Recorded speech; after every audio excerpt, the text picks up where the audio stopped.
Hi everyone, welcome back to my YouTube channel. Okay, so on the 22nd of August last year, I lost my beloved pet Asimo, who was nearly 14 years old. So I am crouched down here at his burial plot, which is in my front garden. I have buried him here so he is always close to me, right at my front door. I've been meaning to do this monument for him since then, but I have been overwhelmed with sickness countless times and other projects. So as I say, I decided to do something nice for him months ago to hold his memory. But as usual, everything I do turns into a project like no other. In this video, I will use my skills to specially form a uniquely designed, high-grade stainless steel surround with a white marble slab placed in the middle of it, with a greyish effect running through it to match Asimo's wolf grey fur coat.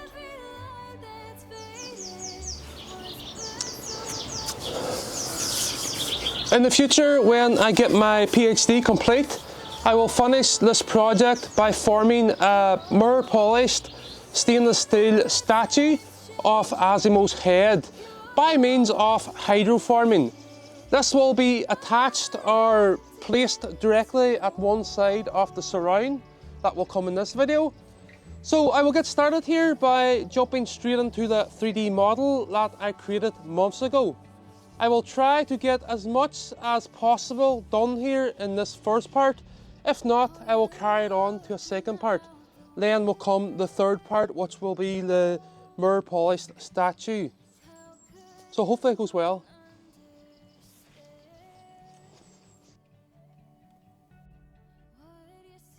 Okay, so here is the model that I created, which has four main parts that make up this stainless steel component of the grave surround.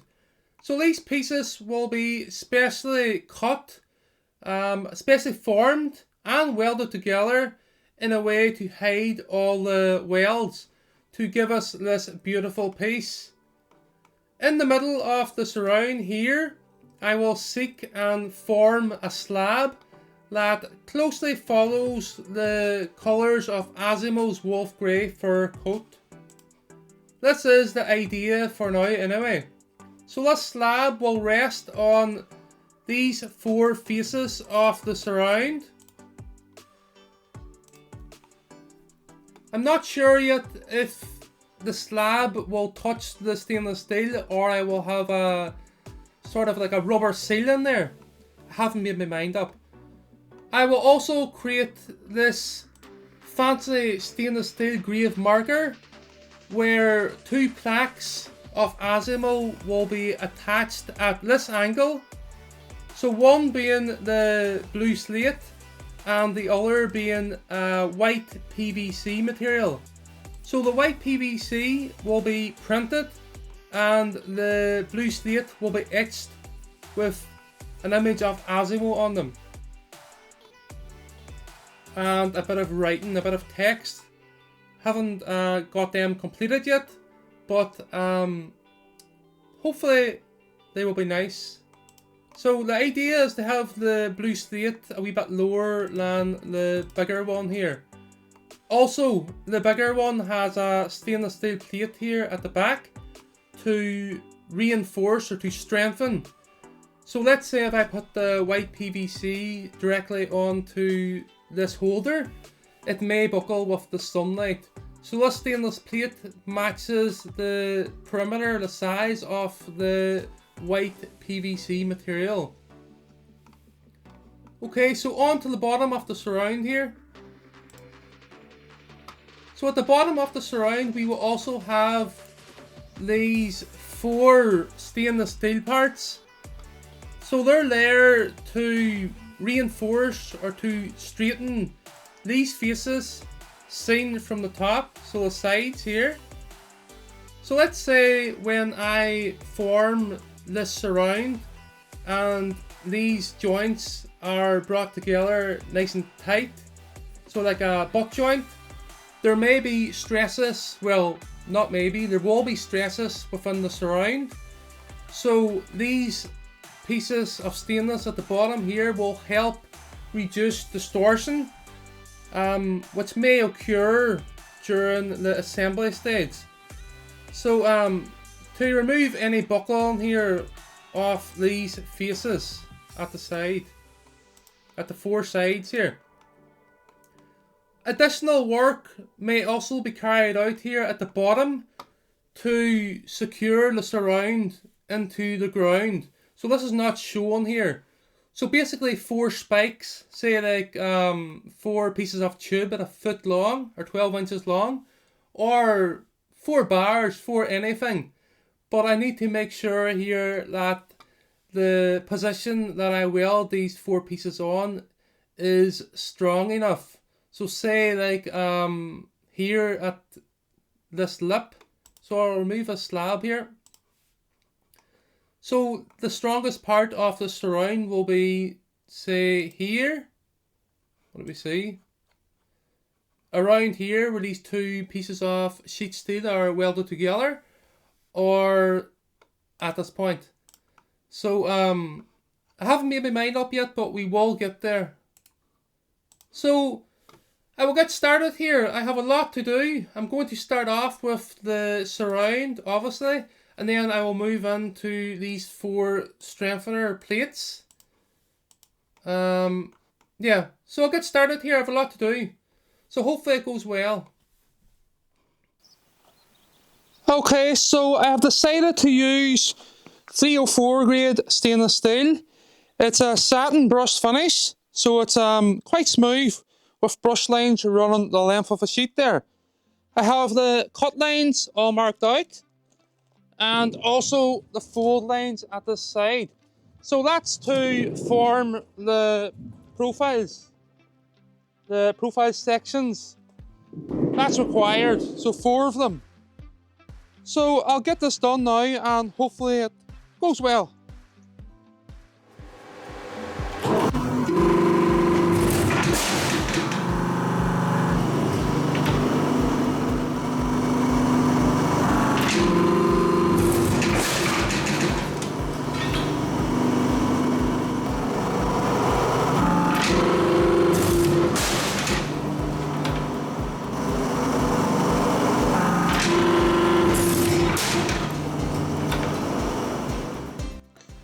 Okay, so I have 4 pieces cut. What do we see? I have 2 at 1000 millimeters. Then I have 2 at 1070 millimeters for the longer part of the surround. So we'll fold these now.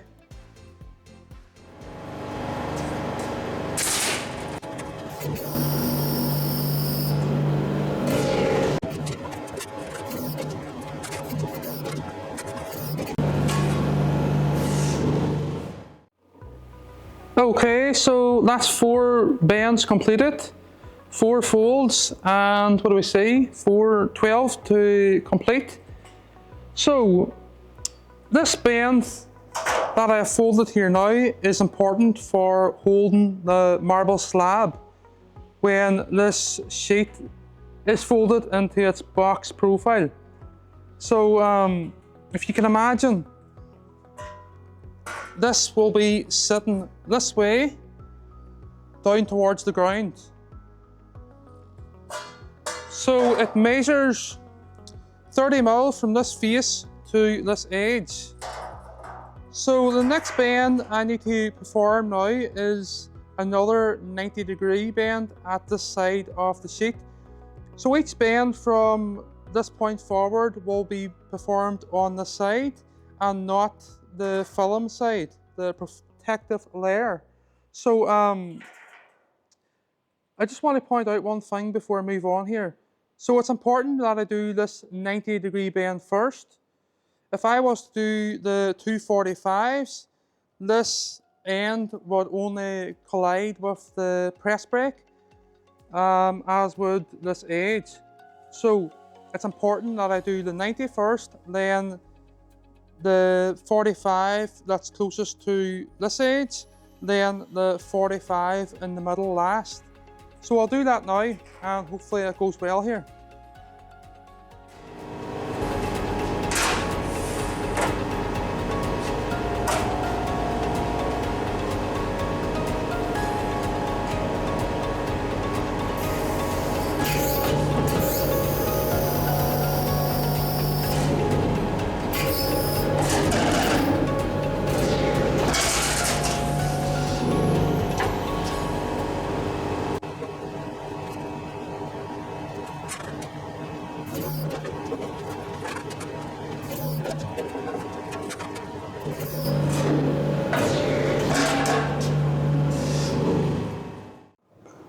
Okay, so that's the 290s completed. Next one I'm going to complete here now is the 45 closest to this face or this edge. Reason being is if I fold this 45, it might leave things awkward in the press brake. So I think it's important here that I select the right bend first, so I don't distort, or this doesn't come up and collide with the press brake or this edge here.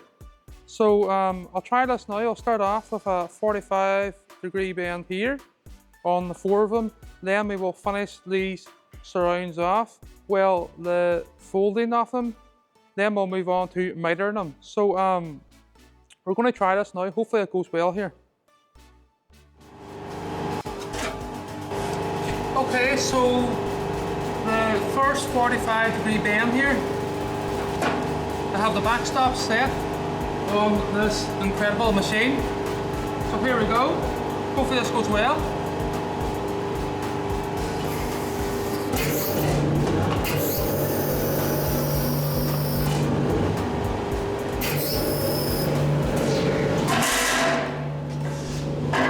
Unreal.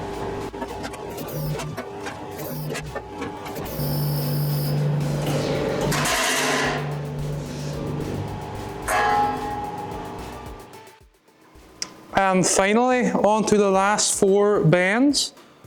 So a 45 now, roughly 100mm from this edge, or this face, to around here. So looking good.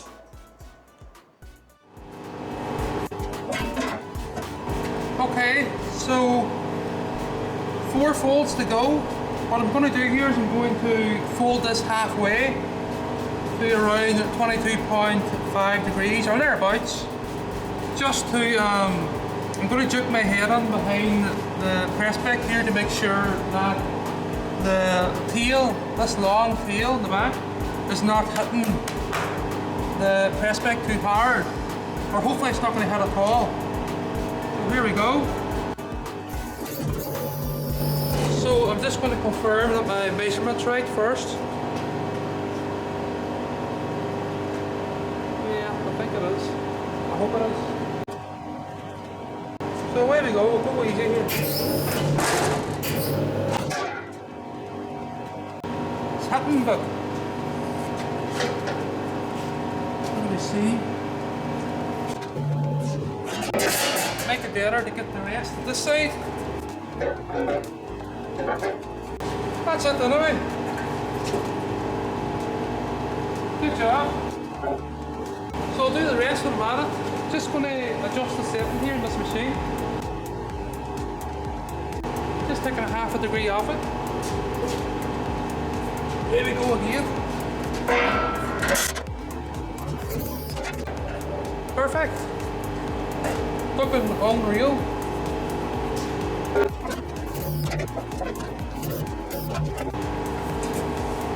Beautiful.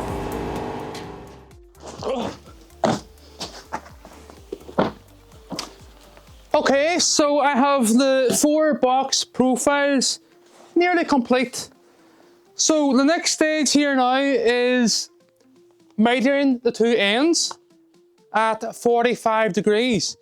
So I have 2 ends on each one of these parts, of these box profiles to do. They need to be done with precision. So I'm going to now go through all the stages of bringing these into 45 degrees. The reason I want them so accurate here is because I am not going to be welding them complete. I don't want to distort the stainless. So I basically will be placing a few tacks on the back of them when they're cut when I go to weld them together. So what I need to do here now is take one of them to the bench and get started. So I want to bring these up to the same standard as a laser machine. So I'm going to demonstrate how I'm going to do that now. So hopefully it goes well.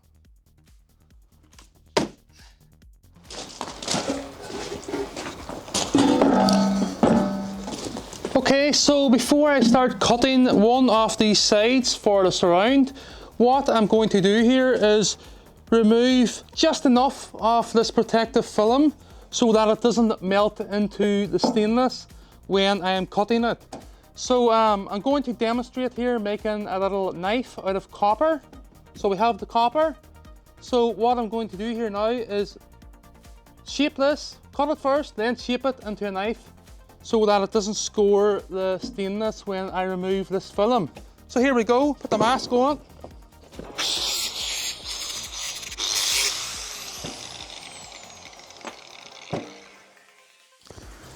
Okay, so we have this little 15mm piece of copper cut, approximately 3.5 inches long, 90mm long. What I'm going to do now is use this RSJ that's concreted in the ground to flatten it with a hammer. So I'll use this as a platform. Here we go. Flatten it at about approximately 1 inch up, like so. Okay, there we go. So we're getting there. What I'm going to do now is finish it off, sharpening this edge with a grinder. So we'll just give it a wee straighten here. So the tighter we get this, the better. There we go. Perfect.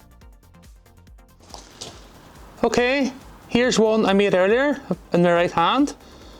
So you might be able to tell that one's a lot sharper than the other one. So I'm going to demonstrate sharpening this one now using the grinder and the wee thin disc. So here we go. I'm going to put my mask on here just.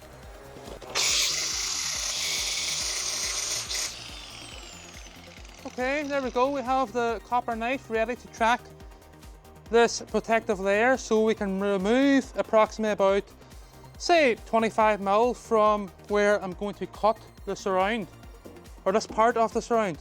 So we'll get this marked now. We'll remove the film first, then we'll mark where we're going to cut it with the grinder using a Stanley knife. So here we go. Okay, so I am at the tricky part here now. So what I'm going to do here now is mark out roughly where I will be cutting the stainless. Then I will place another mark at the side of it. Well, the mark's not required, but I'm just going to do it for the demonstration here. So I will then cut to this side of where the stainless will be cut. So I'll mark this one out here and then I'll do the rest off camera. Okay, so there we go. So what I'm going to do here now is place the straight edge to this side of the cut. So just to point out here, the stainless will be marked again with a knife more precisely. For now, we're just removing the film. So I'm going to demonstrate this now with this knife. So we'll test it over here first. Hopefully this comes off as it should. There we go. So the knife's a good job. So I'll cut this one and then I'll do the rest off camera. So this road's quite busy today. So what I'm going to do here is I'm going to clamp this. So the neater the better we get this. So we'll cut this one first.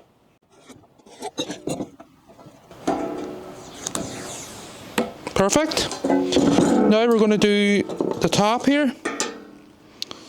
So roughly 25mm away from where the cut will be placed. So I'll go around this side.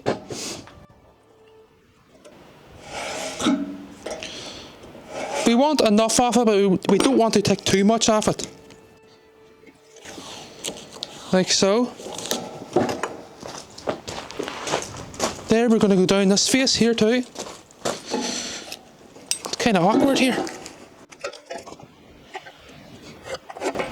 So the copper's not hard enough to scratch the stainless. There we go.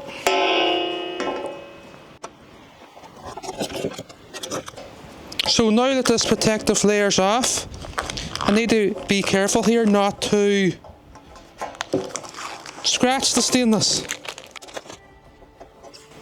So that's it. So the next step here now is, well, I'm going to cut the other, how many sides is there? 7 sides. Remove this protective layer, then I'm going to mark them precisely with a Stanley knife, then cut them with the grinder, the wee thin disc. So I'll do these off camera, and then we'll demonstrate here marking them with the Stanley knife. Good job. Okay, so the final corner here needs scribed.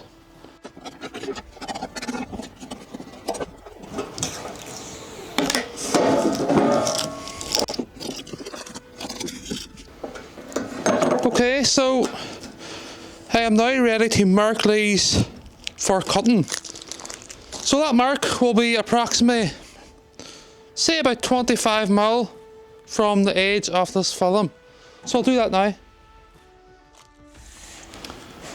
Okay, so it's been 8 weeks since I cut or removed the protective film here on these 4 components for the surround. So today I'm going to follow on here and cut them and hopefully weld them, well, by tomorrow. So I've been held up because of the weather. The weather's been quite poor. It still is poor, but I have to just get on with it here. I could have taken the project to the garage, but I have a project car in there and I have things that are in the way that I don't want to interfere with. So yeah, I'm going to move on here now and start cutting these. So I'm going to demonstrate how I'm going to cut these to a high precision, and then I'm going to demonstrate welding them. So here we go. Okay, so before I jump into the cutting side of things here, I just want to demonstrate here some of the measurements taken from the 3D model. So the slab that I am looking to place into the middle of this surround measures 500 by 700. Well, that's the size of the slab that I want. So that being marble or whatever I'm going to use, I'm not sure yet. So this 510 here, seen here, is the measurement of the stainless steel surround on the inside. This 710 here is the measurement of the stainless steel at its longest point or longest part of the surround. So what I'm going to do here now is I'm going to cut this out, starting at one end of the surround, and then there will be an excess, a bit of material left over at one end of each one of these parts, or these components. So one thing I want to point out here, so if we look at this surround here now, when I go to place or mark my first cut, I will have no problems working off this face using a square. But if I bring this square out as full as I can get it, or maybe if I use this bigger one, so what do I see here? There's no way that I can get an accurate mark at this point. So I'm talking about the slope here. So what I have to do here, rather than using the square to find the mark, so this mark will run down, I'll just draw a line here roughly, like this, and then it will be straight down here.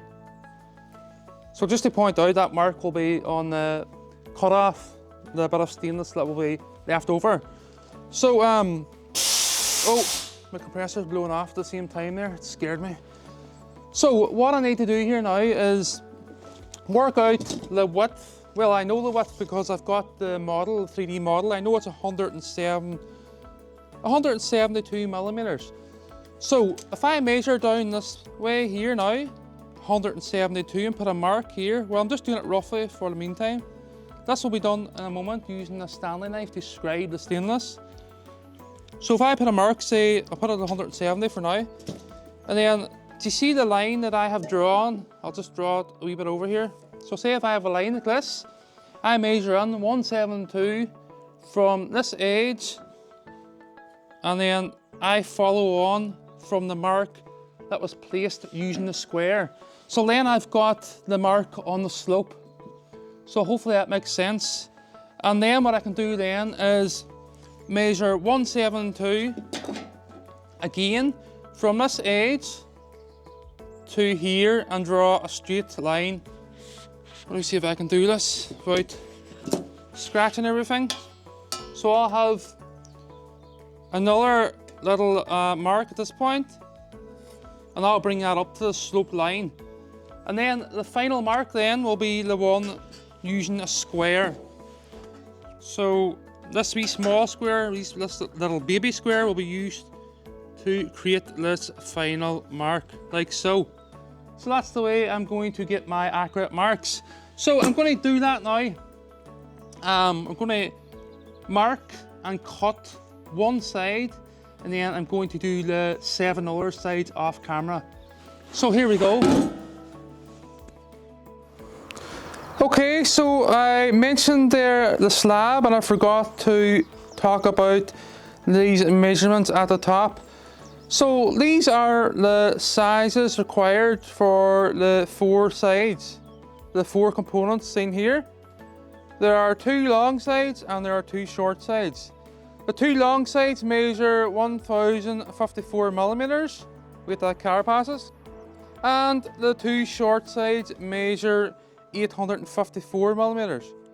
So them measurements are got from the size of the slab, add on 5 mil each side of the slab, so that gives us 710.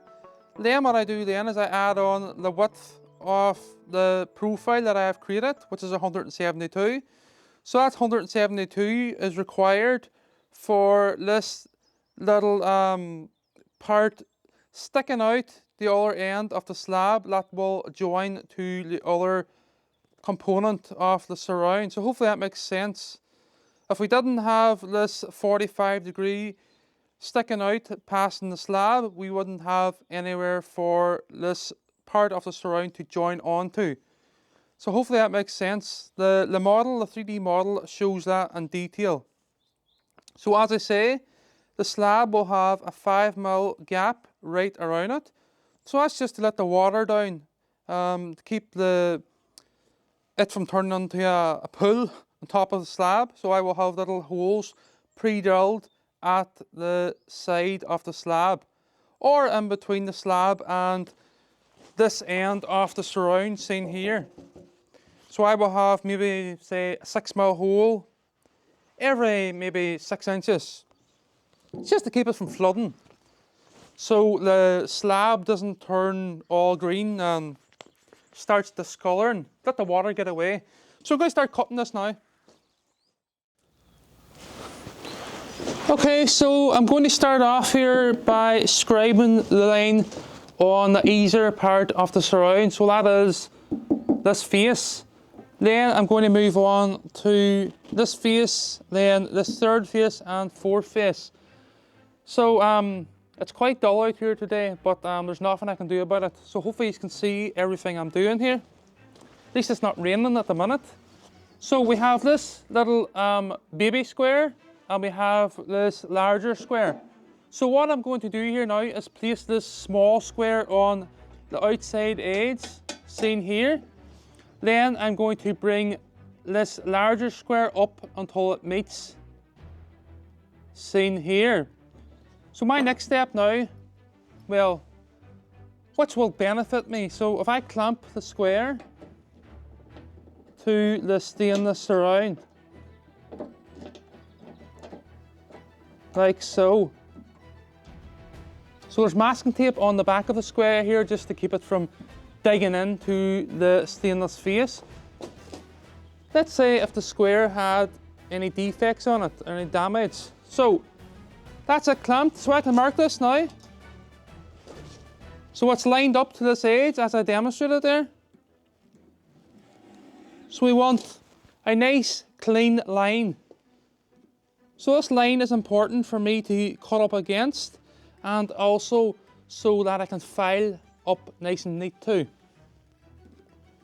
It's not going to be easy, but nothing is easy that I do. So you can hear the knife digging in there now. Just making sure it's nice and deep. So that knife's probably blunt now. So what do I remove? This clamp. So there we go. We have a nice fine line. So that's the line that I need to cut up against. But it's there so that I can file accurately up to it. So what I'm going to do here now is I'm going to move on and mark this face, then the final two faces.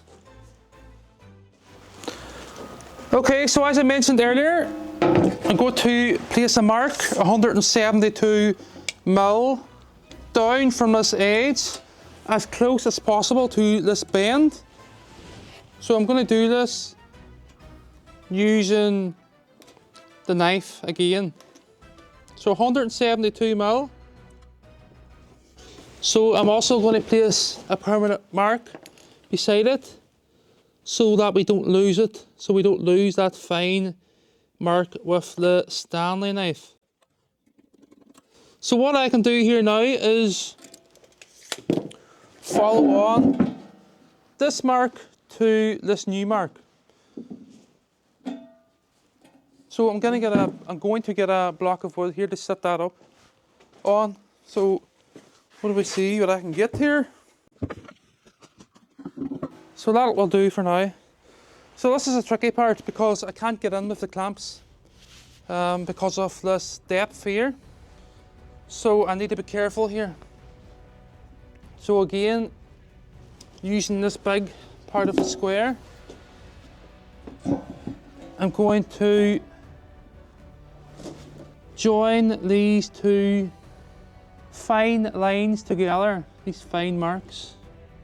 Okay, so I'm not going to rush this, I'm going to stop 2 seconds. Okay, so I stopped there because I kind of freaked out. So rather than me dependent on my hand to hold this tight to the stainless, what I'm going to do here is place a bit of double-sided tape on the back of this square, the straight edge. So roughly does it. So this will keep the square from skating once I place it in position. Hopefully anyway. So if I place this on the mark that I created up here and the fine mark that I just placed at the bottom here.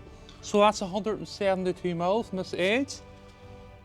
What I can do now is I can continue on with this fine line.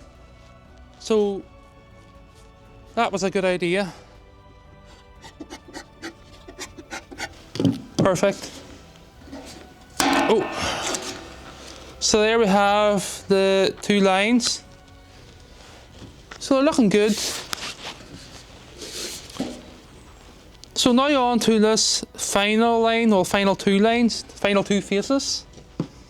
So you can probably see why I'm only going to do one end of one part or one component of the surround, because if I was to do or demonstrate this 8 times, I will be here to next week. So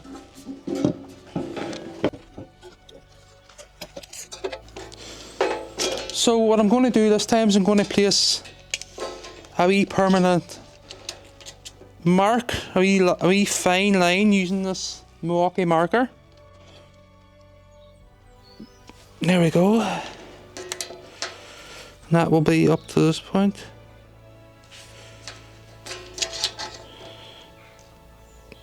There we go. And again, what I'm going to do here is a bit of double-sided tape to the back of the square.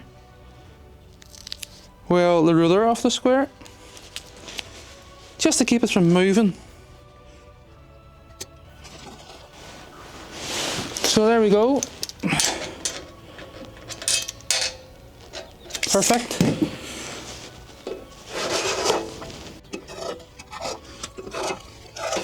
So believe it or not, the accuracy of these lines will increase when the camera is not rolling.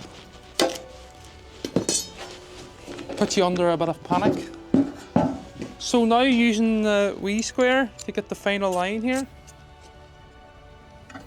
So this one's easy enough. Just run it off the line that I created there. Might be difficult to see this. What do I see? That'll do, I'll clamp it.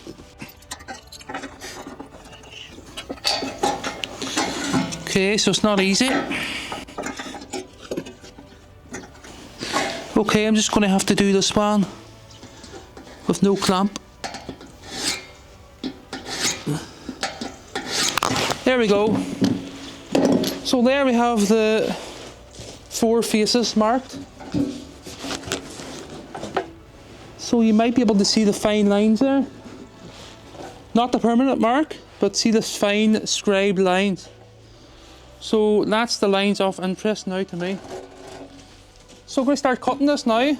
Just to point out here, the next side that I mark, I have to take this dimension into consideration. So I have to make sure that the length of 2 of these surrounds matches this measurement. So that's 1054 millimeters. So that's from this edge to the edge at the other side.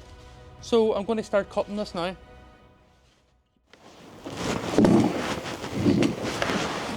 Okay, so the rain is on. So we're going to start cutting this now. Have to be very careful here. So here we go, mask on.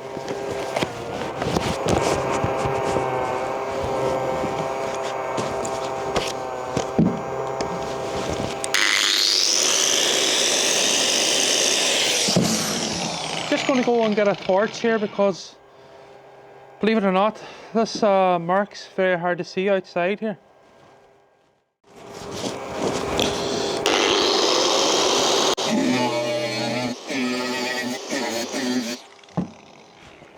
Okay, so I'm about a mile away from the scribed line.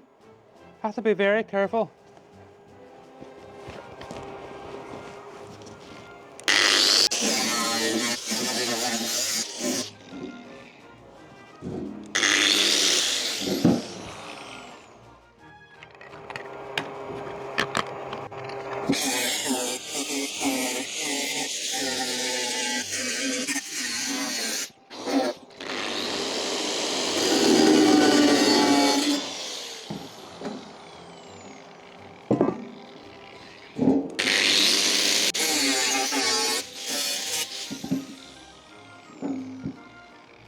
Okay, so that's one side cut. It's nowhere near finished. I have to file it now up to the line. So I'll stop the camera here and I'll cut the rest. Then we'll start filing each corner. So that will be 8 corners in total. So as I say, when the camera's rolling there, and you're trying to concentrate on getting the part in view and to make no mistakes, it's quite difficult.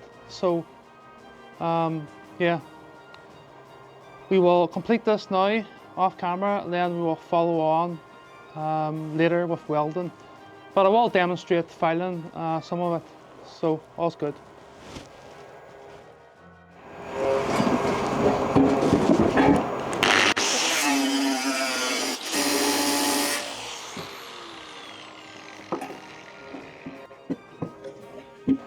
Okay, so I just decided to go ahead and cut this side So just finish off the two ends.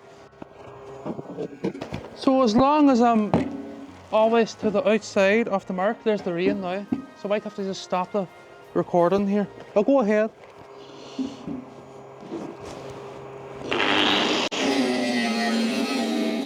Okay, so I'm going to take the camera on. That's too wet.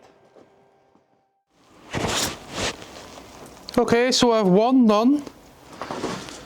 I still need to do the filing to it, but as you can see, the weather has turned again.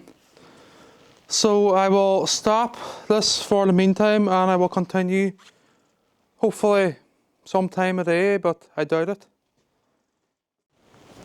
Okay, so just want to point out here, if I was to continue to cut there in the rain, I'm not worried about getting soaked. I'm worried about the cutting disc skating on the stainless. So this is where my poor man is buried. Back in August. So this is the narrowest part of the surround. The longer part of the surround will run this way, down to about here with the slab in the middle. So it should look well when it's finished. Okay, so I've decided to come indoors there to finish these 4 components off before we start welding them together. So I'm just going to discuss now the process in bringing these edges up to high precision, so high accuracy. So what I mean by that is we want these edges to be as tight as possible to the adjoining edges. So that's the other component. So what I am going to do here now is basically, see the little scribe line that I have created? I'm going to grind up to approximately about 0.1 of a mil away from the line. Then I will file the rest right up neat to the line, or up close to the line. So I'm going to put the helmet on here, this air respirator, and I'm going to start grinding. So I just want to point out, I already have this side grinded. So I'm just going to demonstrate here grinding this side, then I will move on to filing this side. So then I'm going to demonstrate how to file it properly. So I'm going to start grinding this one first. So I'm going to put the mask on.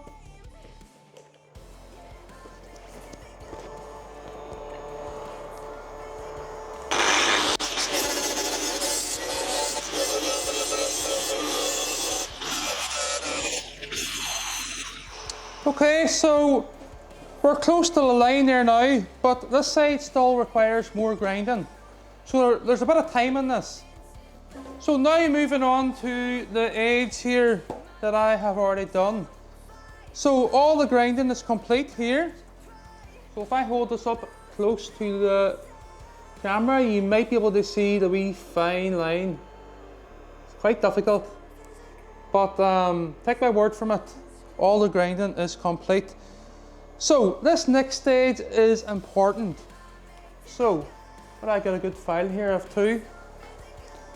So we have a coarse file and we have the fine file. So I'm going to go for the coarse.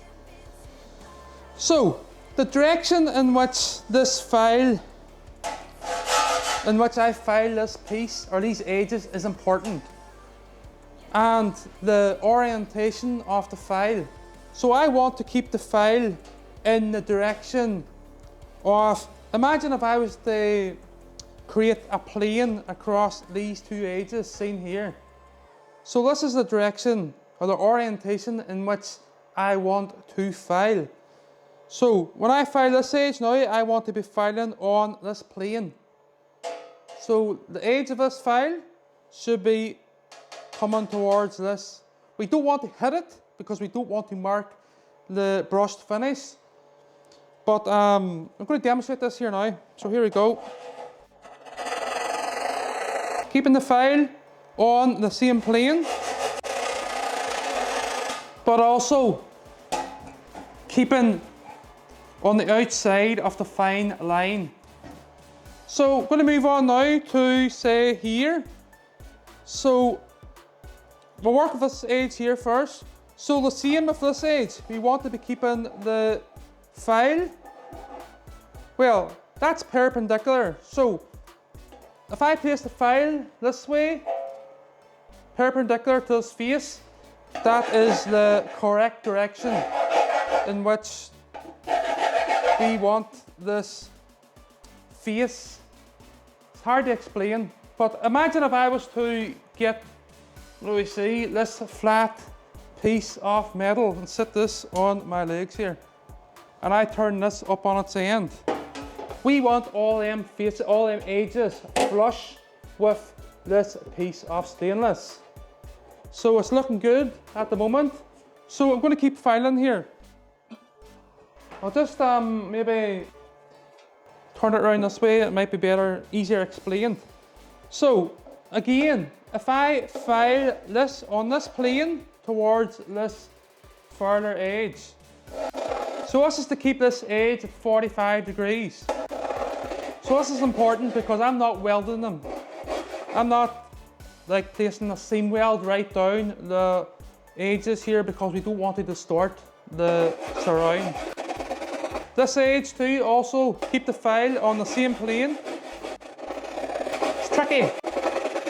So basically what the file is doing is removing any dips, any bumps or humps, and filing towards the wee fine line.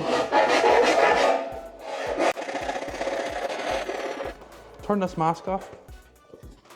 We don't need that no more. So see the way the file's sitting on them two edges? That's where we need to be filing. So say if I was to place this surround into a miter saw or bandsaw, we want the same finish. And the reason I didn't place it in the bandsaw is because if you imagine trying to crimp this square in the bandsaw, it'd be quite difficult. And we also need a bandsaw that can be turned in the two directions. And I don't have one.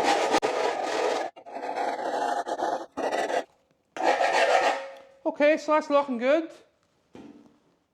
You're not going to be able to see it, but if you were to run a straight edge down from this edge to this edge, these edges is all sitting where they need to be. So the best way to explain this would be to get this sheet steel and place the surround on its edge there, like so. And basically if I put a torch on the inside here and look at the outside, we should see no light passing through the whole way around. So hopefully that makes sense. So I'm going to continue on here. I have a lot of work to do. It's quite difficult to explain, but hopefully I got there in the end up. So I'm going to continue on here. Okay, so I am finally on to the welding stage here. So this is the final stage of the surround. There might be another stage of cleaning the outside of the surround, but I will get into that later when the entire grave, the memorial surround and everything is complete. So what I need to do here now, well, first things first, I have set up a bench for two reasons. The first reason is to keep the surround as flat as possible when I'm welding it. The second reason here is I have a piece of aluminium on top of this wooden door, which will act as a heat sink. So this will absorb the heat and take the heat away from the workpiece when I'm welding it. So what I'm going to do here now is start setting up the surround to be welded.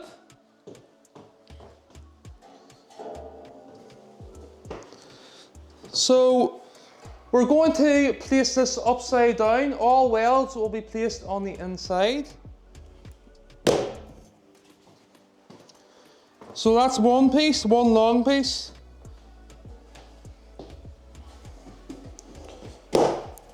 Two pieces, looking good. So a lot of work here, a lot of work's required. A lot of work has been completed here. So the reason I'm welding it upside down is to keep all the welds hidden. So it's looking good here.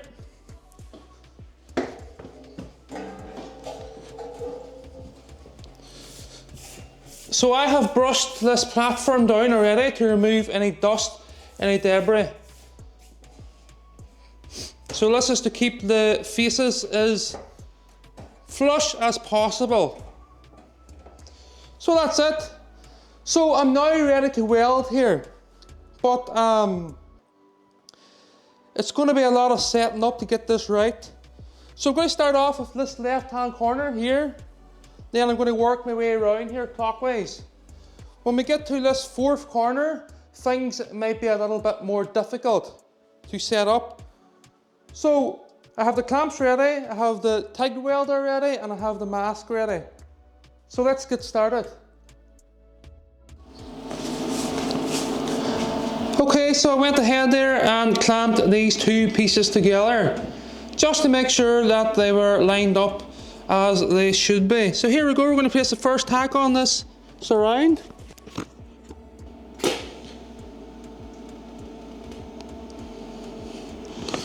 So that was handy. Moving on now to this edge, or these two edges, where these two edges meet. So this is going to be tricky, so I'm going to take my time here.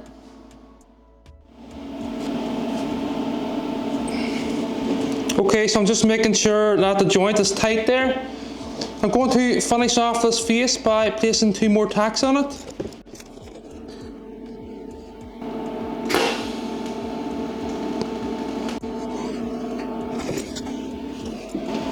Okay, moving the clamp out nearer to the middle. So remember, this piece of aluminium below the stainless is acting as a heat sink, and the tighter we get that to that, the better the heat transfer.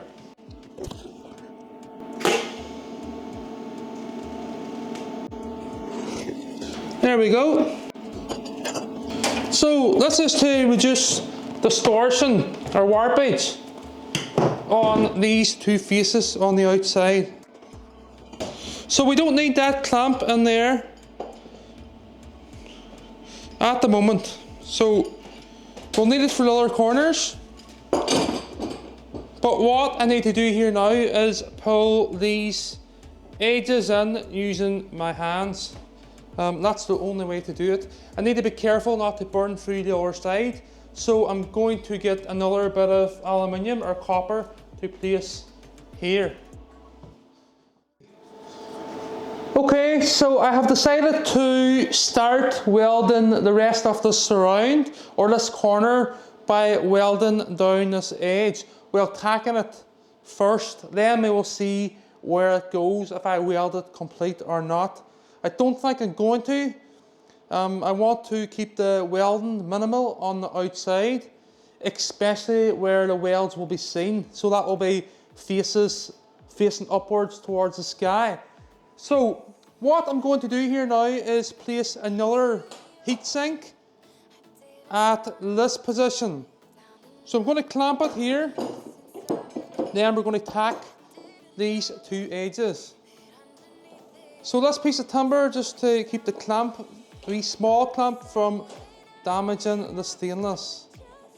So what I'm going to do here for the rest of this task is I'm going to demonstrate welding one corner, and the rest I'm going to complete off camera.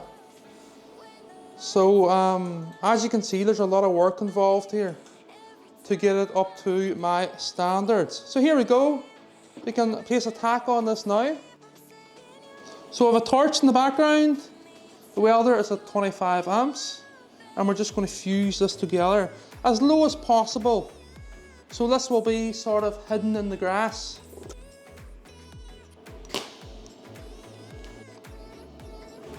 There we go. So if I zoom in there, you should see a wee tack. So I'll place one more at sort of middle level. Pull these two edges together with my index finger and my thumb. making sure they're equally pulled together.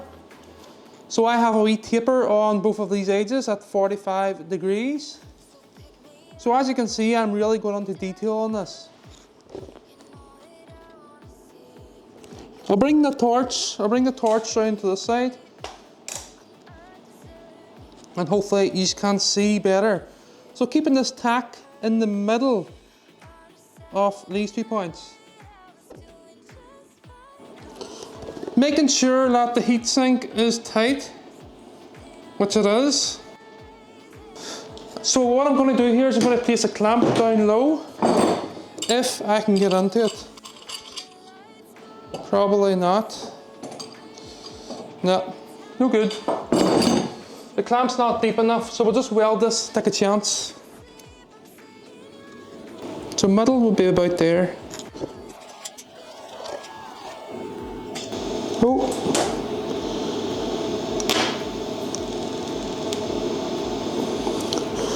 So I'm trying to keep the needle here as close as possible to keep the tack as small as possible and hidden from view. So that will do for the meantime. We'll move on now to these other edges, these other faces.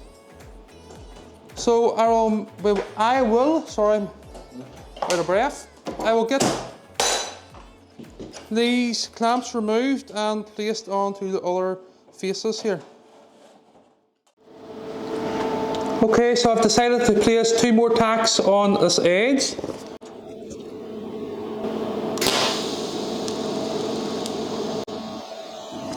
Keeping it in the middle of this one at the bottom and this one in the middle. So now one here at approximately 40 mil away from this middle one. About here. So keeping the needle as close as possible to the edge so the tack is very minute. I'm just going to push this edge in.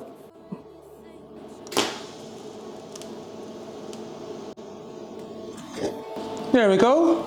So looking good. So if I get the other 4 edges or 4 corners like this, I will be happy. I'm a wee bit wary about placing the tack down here at the bottom, but it might need a wee tap on here. Okay, so I'm going to leave that one for the meantime. We'll move on to these other edges here now.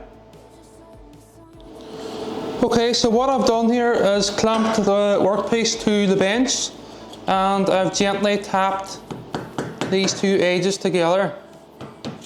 There's only like maybe 0.1 of a mil on here, but I can see the light through it. So that's okay there. Now we'll place a wee tack here at the bottom or at the top of the surround. There we go. Okay, so I would class this part as the tricky part. So clamps can't really be used at this point. So what I need to do now, well, first things first, as you know if you've watched the full video, these components, these parts were folded using a press spec with a backstop. So these edges and these folds should all line up within close proximity. So if I now pull these into position like so, well, if I try and line up these 2 top edges first, I would be making things difficult for myself. So what I need to do is I need to work my way up from the point, this face where I just welded, up this edge and up this edge and along this face. So I also need to be very careful here because I can't use a heatsink at the back of this slope face. So the welder's at 25 amps. I have a wee bit of 0.7 stainless steel filler rod ready. So I'm hoping to get one fine tack on it here first. So here we go.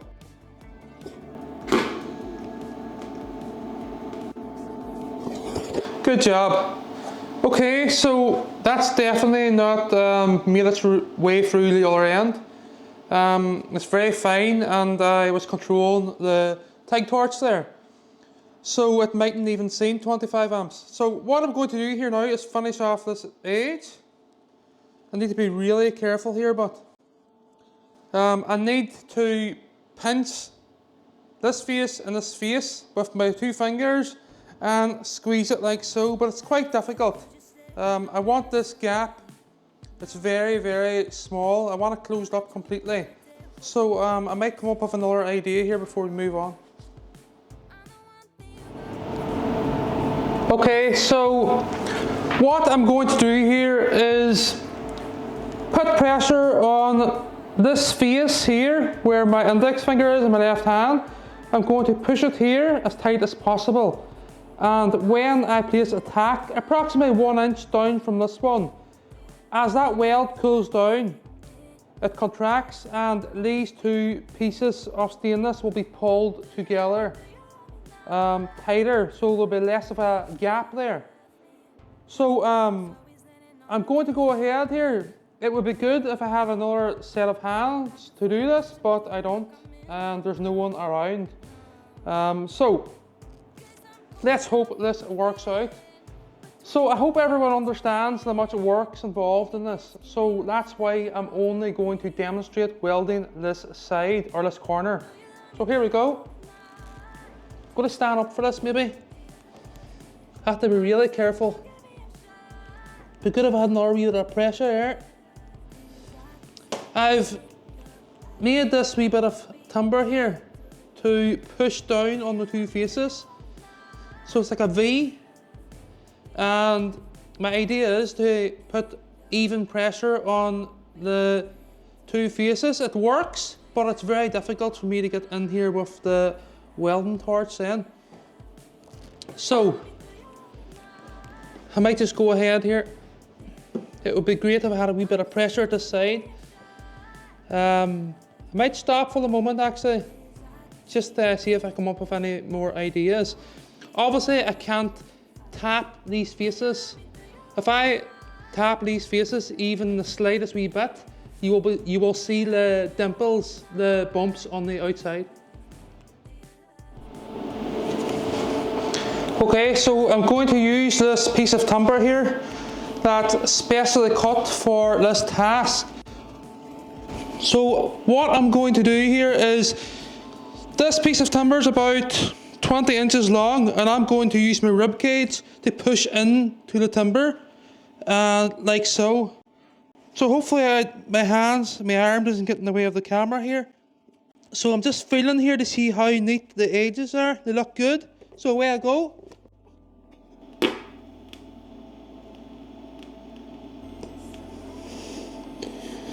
Whew. That's tricky. So as that weld cools down, now it contracts and the 2 stainless edges are brought together closer. Out of breath. So we need a tack down here now. I moved the torch away too quick there, and you can see the weld went a wee bit darker than I would have liked. So it's on the inside, so it doesn't matter. So obviously I can't use this now for a tack at this position. So I'm going to have to use my hands for this one. So you can see there are times I get the needle stuck in the stainless. Well, that's because I want these tacks very fine. Okay, so I might leave this for the meantime and move on to this edge now to finish this off.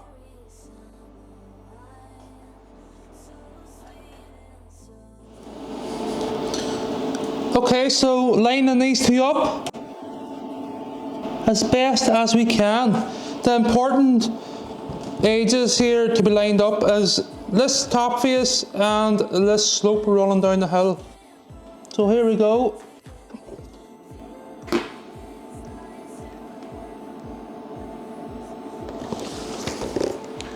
Looking good. To finish this off, we need to clamp the lip that holds the slab. Keeping the clamp, what do we see? as far in as possible. We need the other Jenga block. Actually, it'd be better with a bit of aluminium in there.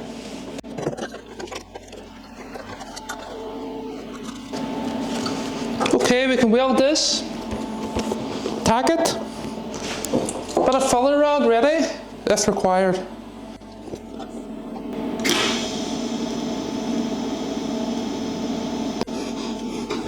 There we go, a good tack there. Okay, just to finish off this corner, I need to place a wee weld, a wee tack on this edge running downhill here. So as you can see, the little angled pieces, the little angled edges aren't lining up perfect here, but they're very close. So what I'm going to do here is just give them a wee tap on the edge. So I'm tapping the edge, not the face. It's important not to tap the face, or you will see the hammer marks when the surround is complete. Just gentle taps here to bring this into position. So that looks good. So I'll weld this now, then I will move on to the other corners. So again, a wee bit of pressure with my thumb here. So what I'm going to do here is just move the camera over a wee bit to there, so I can get in with a torch here.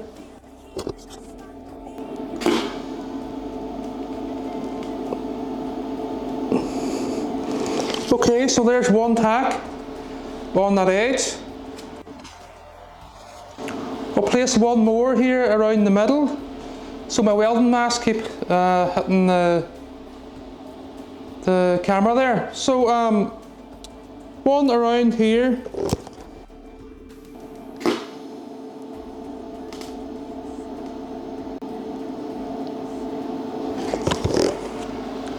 So as that weld cools down, it contracts and pulls these two edges close together. So that's it, everyone.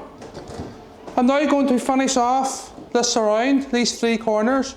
A lot of work, as you can see, but I will get there. Okay, so I have this corner complete, this corner complete. What I'm doing here now is, well, doing the tricky part. So I need to match this final part into these two edges. So I have it marked out and all, again using the Stanley knife to scribe where I need to file. So here we go. So when this is complete, I will lie it back on its back again and weld this final piece in. So it's not easy, it's quite tricky doing this. But as you can see, these two ends, these two corners, this face, and this vertical face, and this flange for holding the slab are all perfect.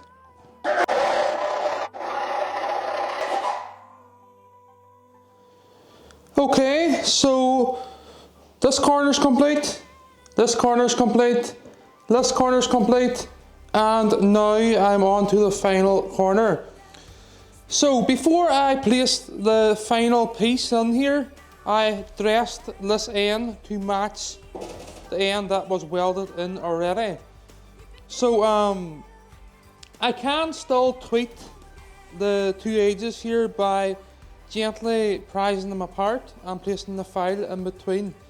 So I just want to demonstrate here before I move on. So if I get this torch now and shine it up underneath the surround, you can see that no light passes through the gap. Well, there's no gap there for the light to pass through. If I go to this one, you can also see there's no, well, a wee tooty bit there. Let me see if I let the torch down. But it's minute. It's approximately probably 0.001 of a mil, so it's not much. But I'm now going to put all my attention into this corner to finish the surround before we move on to the next task. So, we'll put the camera back in the stand here and I'll start filing. Okay, so I'm just going to do a wee demonstration here of how I'm going to bring these two edges together so that they are paper thickness tight. So, using this wedge, I have opened the two parts, moved them away from each other, and basically I'm just going to file up the inside where I need to file.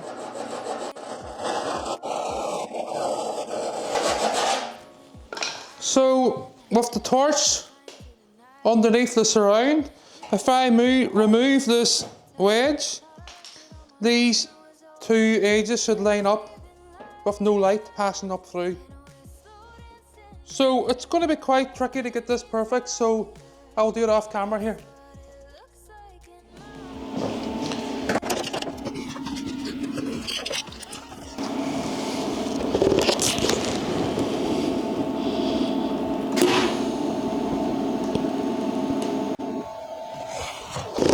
Okay, so we're nearly done.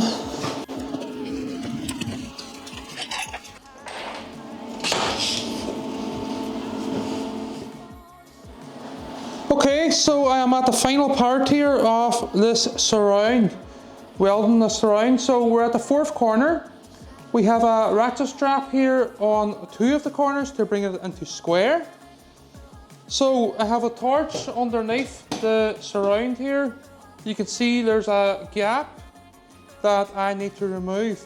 So what I'm going to do here now is demonstrate finishing this off.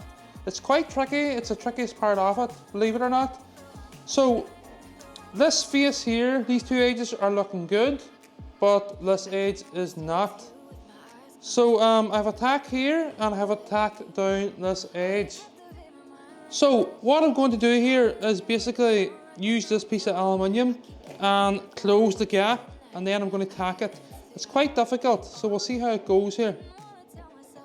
So that's looking good there underneath, if I could get the torch in there, but I don't know if it's going to work. Don't think so. Okay, so back to using this piece of timber. My full weight of my body, my upper body here on this. Not too much, right enough. Not too much pressure.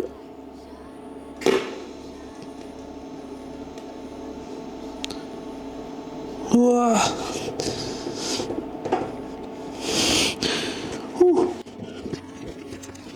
There, my earplug away. That's difficult.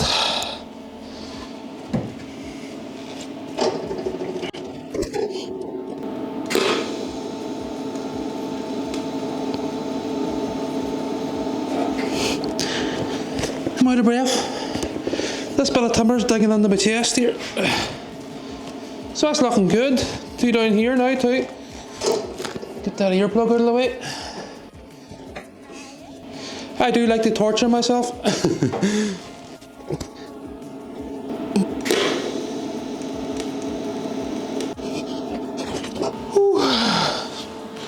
Okay, so that's looking good. You can see that the torch is not coming up through where the tacks are. So I'm now going to move on to this point here. Might put a wee tack here too while I'm at it. Making sure it's flush to the table.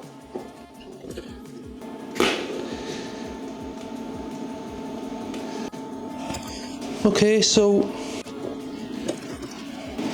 a bit of rod here.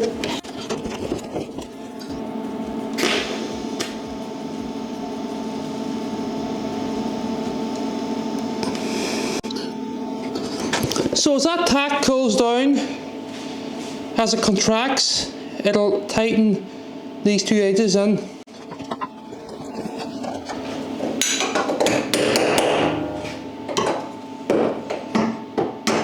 Give it a wee helping hand here. Okay, so I'll do the rest off camera. Okay, so this lengthy process is nearly complete. I do need to add 4 support plates in this position, here, here, and here.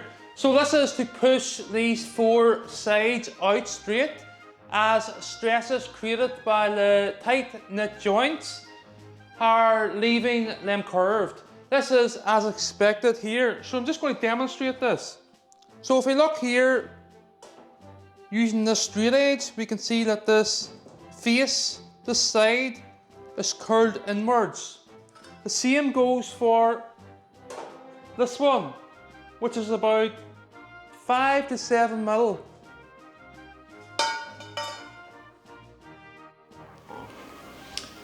I will do this later along with the fabrication of the 4 pegs, the spikes required to support the surround well into the ground. First, let's turn this over to reveal all my hard work and effort. So days and days of work. So here we go, let's reveal this.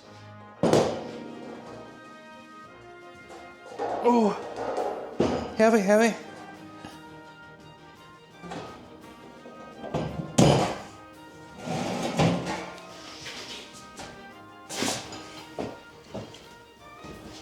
Whoa, okay. So this is impressive if I say so myself. It just shows you what you can achieve with only your hands and no fancy machines. Really, really, really good. I'm going to bring the camera up close here.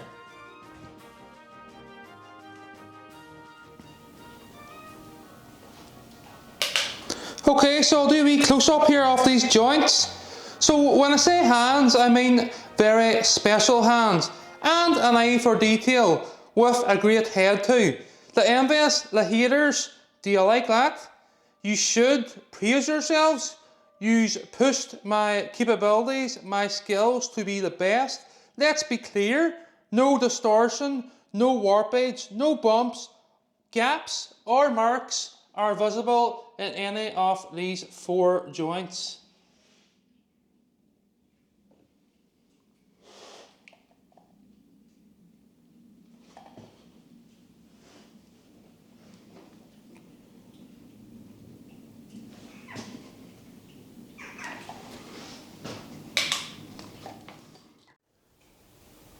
Even if a high precision laser machine was used here, you would still need to dress the edges or apply the 45-degree slopes on the edges. And you would have your relief cuts visible for folding. So I will use pickle and paste near the end to remove these tarnished weld marks. So you can see them there all over it. They will vanish when I go to the polishing stages of the surround.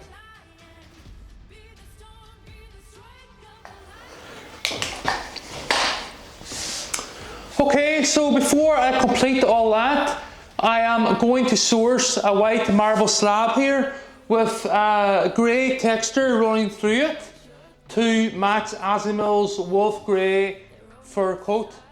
So if anyone doesn't know what Asimo is, or if I keep mentioning Asimo, it's my dog that passed away in September. So yeah. So shockingly, companies in the northwest here or Northern Ireland are looking £300 for a slab the size that I require.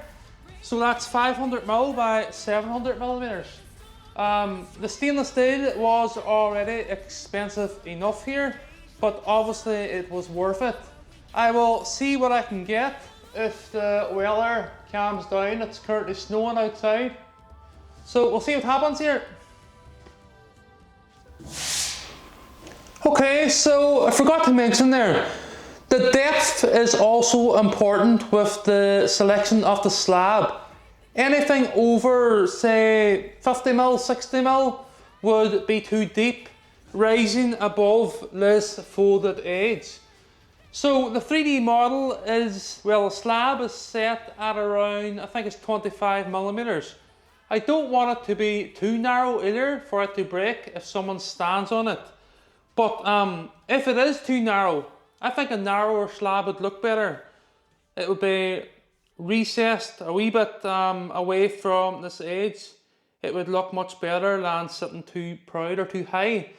So if the slab is, say, 20 millimeters, the slab that I source, I can always support it underneath here with a fill or some sort of a media.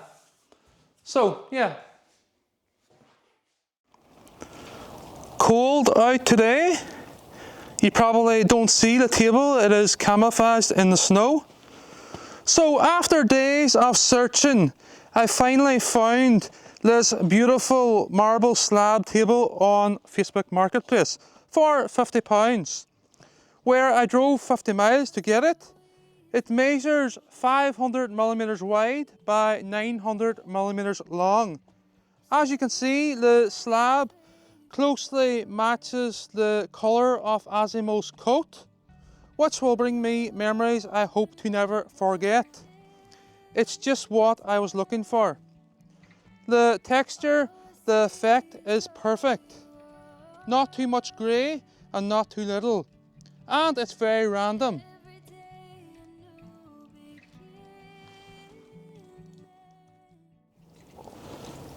So the slab on the table is 15 millimeters deep, which is okay. I wanted something a little deeper, but I couldn't get anything. I will add a fill media on the ground below the slab for extra strength, just as a backup. I will now get this slab cut down to size at approximately 500mm by 700mm. When I say approx, I don't know how accurate the machine is that I'm taking the slab to. This slab here measures, this table measures 500mm wide by 900 exactly to the mil.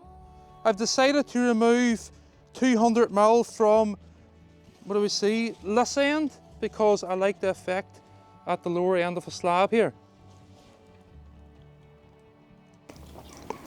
After this, I will sand any marks on the slab or any mug marks seen on the top protective layer. I will then apply an acrylic car lacquer to seal the marble from frost and other environmental conditions. So I'm going to remove the slab now, but here's approximately where it will be cut.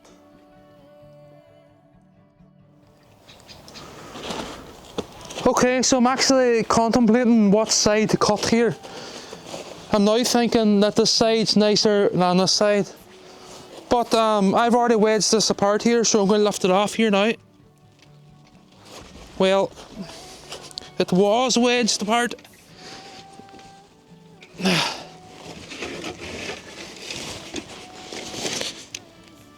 Stuck well now again. There we go.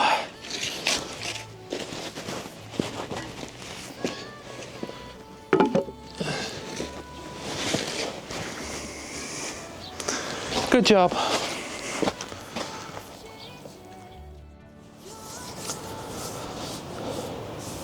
Okay, so I had to call an end to this part here.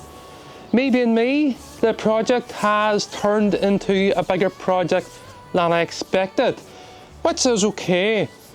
In the next part 2, I will get the piece of marble complete. So I'll get it cut, sanded, lacquered and polished to make it more appealing to the eye within this special stainless steel surround that I've created here. That will appear in 1 to 2 weeks time, along with the finishing of the stainless steel surround and the fancy grave marker seen in the earlier model. If you want to see this project evolve, please subscribe and hit the post notifications bell to see all the latest from my channel. Thank you and goodbye.